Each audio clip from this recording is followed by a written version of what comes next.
Hello, friends. Do you remember that terrifying yet simple man named Robert? The one who can kill 10 people in just 29 seconds? Today, I have brought you the third part of the Equalizer movie. The story begins by showing us a village in Italy, where a man named Lorenzo is driving his car with his young son to his wine factory. Actually, Lorenzo was a very powerful gangster, but as soon as he arrives at the factory, he sees that many of his employees have been killed. Slowly, he enters the building, leaves his son in the car, and steps out with his gun. He then sees one of his employees running in panic. Lorenzo takes him inside the factory, where he sees the dismembered bodies of his workers scattered around. Upon seeing such horrifying remains of his employees, Lorenzo is terrified. He goes further inside and finds Robert sitting there, completely relaxed. Even though Lorenzo's men are pointing their guns at Robert, he shows no fear. Lorenzo can't believe that a man of Robert's age could kill so many of his employees. Although Lorenzo doesn't know Robert, he is amazed and asks, "Why did you kill them? Who are you?" Robert calmly replies, "What's not yours should not be taken. I'm giving you 9 seconds. Think about who you've taken what from. Admit your fault and return everything you've taken." Saying this, Robert sets his watch timer. Lorenzo, stunned, stands still, not knowing what to do. As the 9 seconds pass, Robert leaps into action. In the blink of an eye, he kills all of Lorenzo's men and shoots Lorenzo as well. Before Lorenzo could comprehend what was happening, Robert shoots him twice more in the legs and says, "I want to hear your scream." Lorenzo screams in agony, leaning against a wall, and asks again, "Who are you?" But Robert shoots him in the head, killing him instantly. Then, he takes the keys to Lorenzo's car and heads for the exit. At that moment, someone shoots Robert in the back. Robert turns around and sees that it was Lorenzo's young son who had shot him. But Robert couldn't bring himself to kill a child, so he fires a blank shot, and the boy runs away. Severely injured and exhausted, Robert tries to drive away as far as he can, but due to excessive blood loss, he collapses in the middle of the road. Luckily, at that moment, a local police officer passes by and sees Robert in his condition. Thinking that Robert must have been in an accident, the officer takes him to a private doctor for treatment. The officer was a kind man and didn't want Robert to get caught up in any police trouble by going to a government hospital. Dr. Enzo, who treated Robert, discovered that Robert had been shot in the back. He quickly removed the bullet and saved Robert's life. One day later, when Robert regained consciousness, Dr. Enzo said, "Rest for a few more days, and you'll be fine. You're lucky the bullet grazed the side of your back. I don't need to know who you are or why you were shot. I just want to know, did Officer Gio save a good person or a bad one?" Robert thought for a moment, then replied calmly, "I don't know." 3 days passed as Robert rested in bed. Finally, after 3 days, Robert was healthy enough to walk around. Seeing this, Dr. Enzo was pleased and handed Robert a cane, saying, "Now go and explore our town." Now Robert starts exploring this small town in Italy, and it was as beautiful as a picture. It was peaceful, calm, and a town full of good people. Robert goes to a local coffee shop where a waiter named Amina invites him and serves him coffee. However, Robert only drank red tea, so he asks Amina to give him some hot water. At that moment, Officer Gio, who had been with him earlier, comes to meet him. Today, he is accompanied by his little daughter, Gabby. Gio sits next to Robert and first returns his car keys, then says, "Dr. Enzo is a very good person, and everyone in our town is very good. I actually don't want to know anything about your accident. Your car is kept at the police station in the back. I haven't checked your car, but you can take it whenever you want."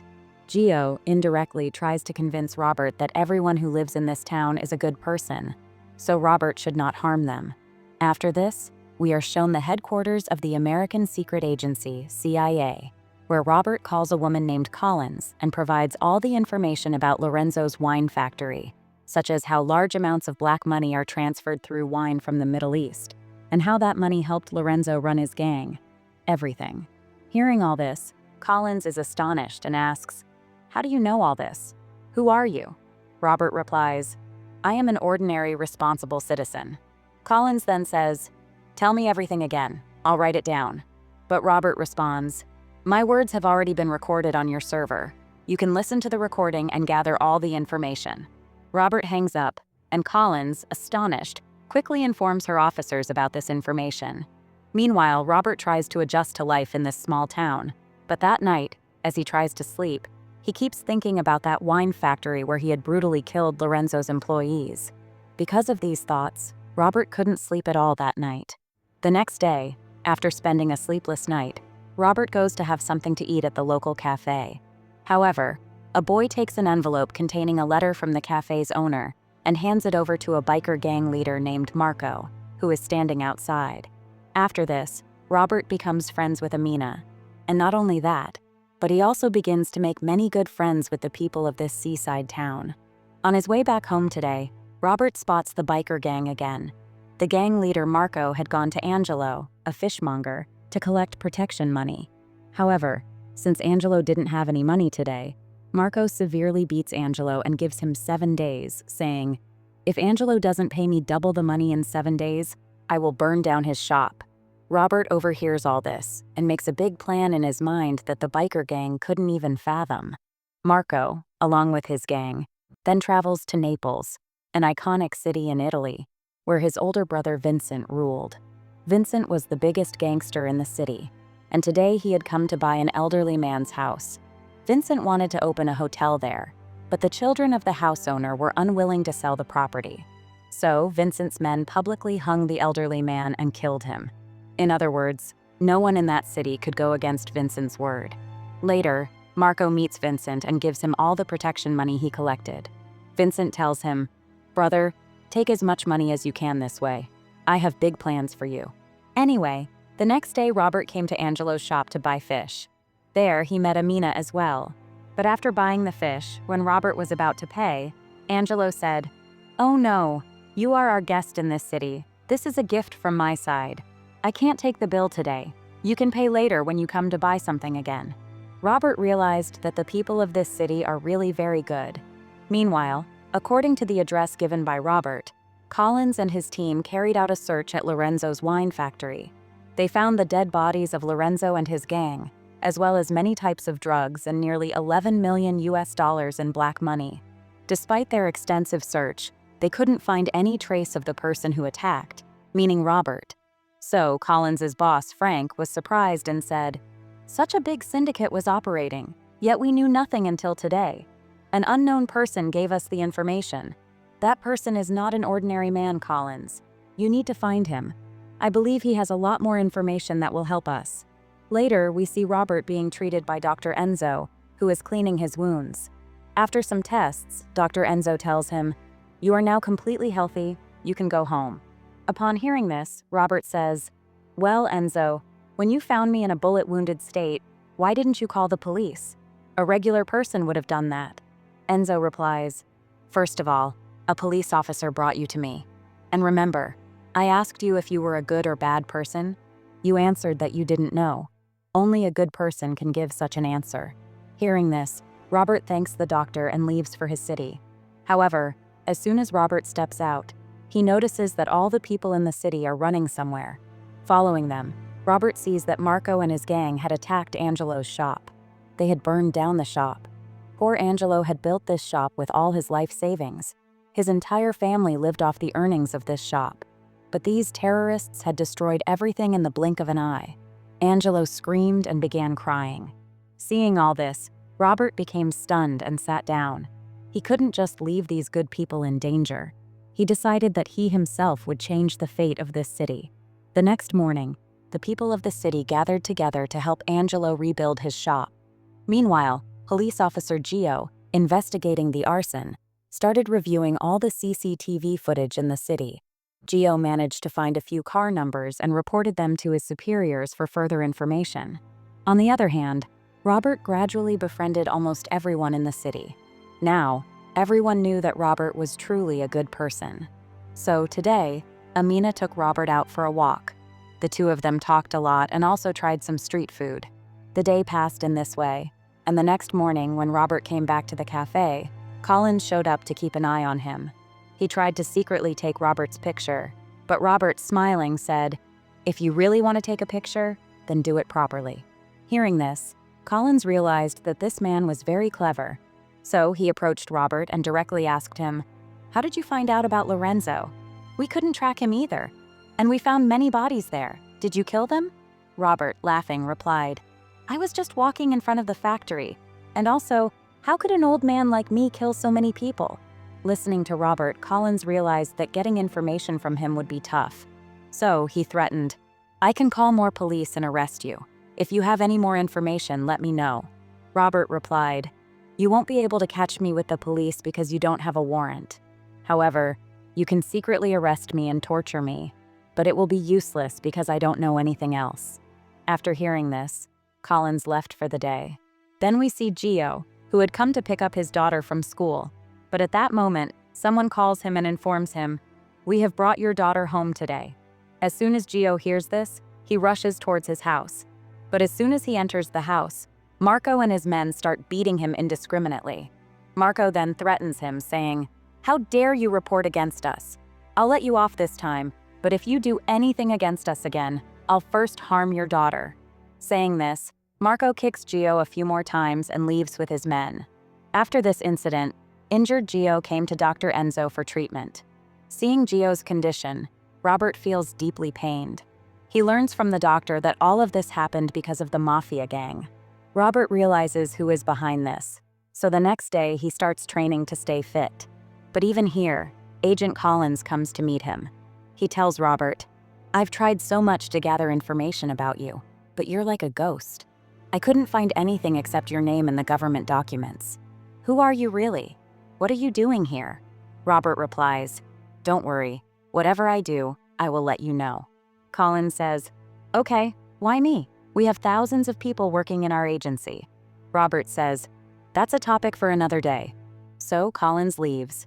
That night, Officer Gio came to the cafe for dinner with his wife and daughter. But even there, Marco and his gang arrived to disturb Gio. He tells Gio, Look, Gio, from now on you will work for us and give us all the inside information from the police, or your daughter won't survive. That day, Robert was also in the cafe. He was staring at Marco, and seeing this, Marco went up to Robert and said, What's up, uncle? At your old age, are you planning to stir trouble? You probably don't know who I am. Keep your eyes down in front of me or I'll gouge them out. Hearing this, Robert says, I really don't like people who threaten others. Look, kids, I'm giving you a chance to stop this and leave with your friends. Every person in this city is like my own, and I can't bear to see them suffer.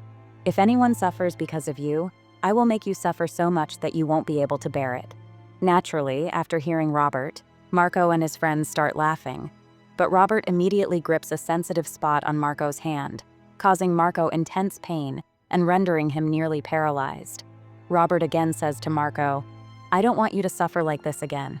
So tell your friends to leave and you leave this city as well. Finally, when Robert lets go of Marco, he comes out and starts struggling intensely. Marco couldn't accept that an old man had humiliated him like this in front of everyone.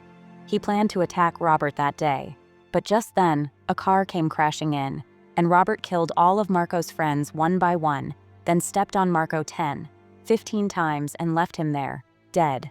The next day after the incident, the police arrived for an investigation. Officer Gio was secretly pleased when he saw Marco's body. Moreover, the police found several drug items in Marco's car that they had previously seized from Lorenzo's wine factory. Meanwhile, a huge bomb exploded in Rome, killing hundreds of people. Collins learned about this from his boss, Frank. Frank informed him that no terrorist group had claimed responsibility for the explosion yet, and it was likely the work of an internal group. All the money from this explosion came from drug sales. This all started in the city of Napoli. Frank assigns Collins to catch the main mastermind behind the drug syndicate. Therefore, Collins went to the city's police commissioner that day to request permission to interrogate some inmates in jail. His plan was to interrogate the drug dealers captured by the police and extract information about the leader of the syndicate. After interrogating one of the prisoners, Collins learned valuable information about some drug mafias.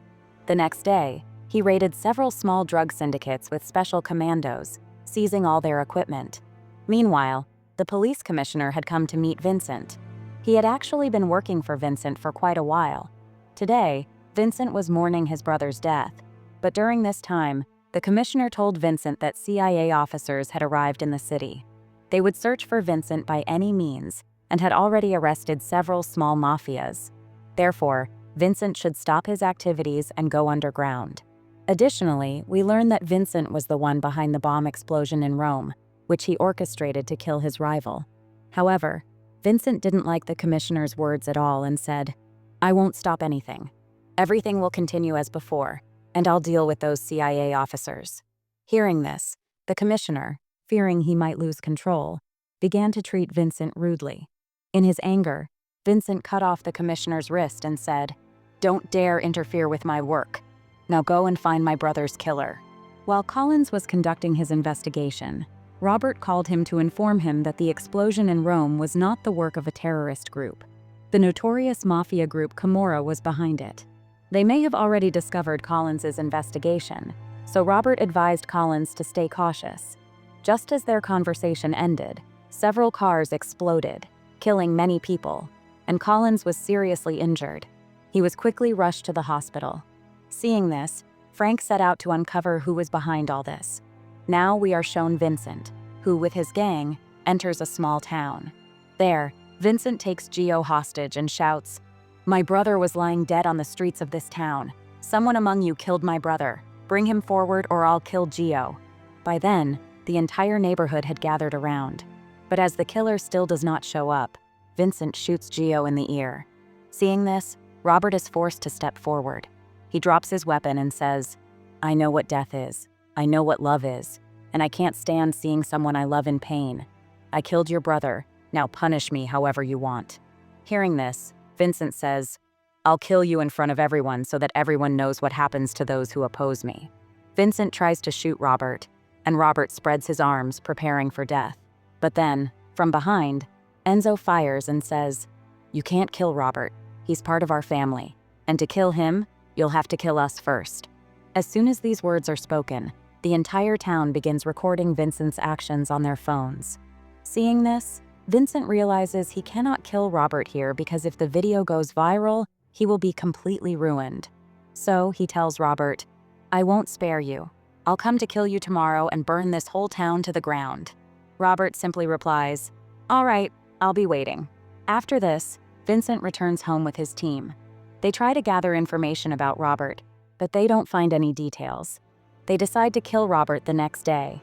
Vincent then peacefully goes to sleep while his team guards the palace. But suddenly, Robert ambushes them, killing Vincent's men one by one. He had realized that if he didn't eliminate Vincent that night, Vincent would destroy the whole city the next day. While killing them, Robert reaches the roof of Vincent's house and throws one of his bodyguards down.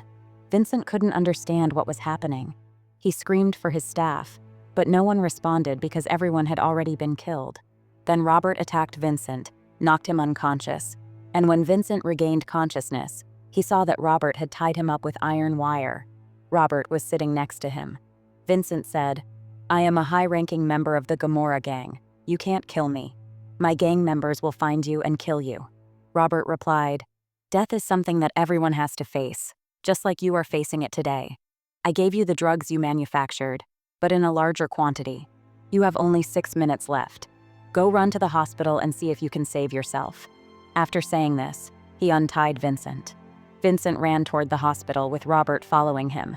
But even though he ran some distance, Vincent's time ran out, and just before his death he asked, "Who are you?" Robert simply replied, "As you sow, so shall you reap." Then Robert left the scene as if nothing had happened. Later, we see that the police officers have begun raiding the entire country. They start arresting everyone in the Camorra gang. Meanwhile, Robert meets with Collins. He brought a bag with $366,400 US. Robert says, "This money belongs to a middle-aged man named Greg. He worked his whole life with honesty, and when he received this money as his pension, a group of bad people hacked his account and stole it."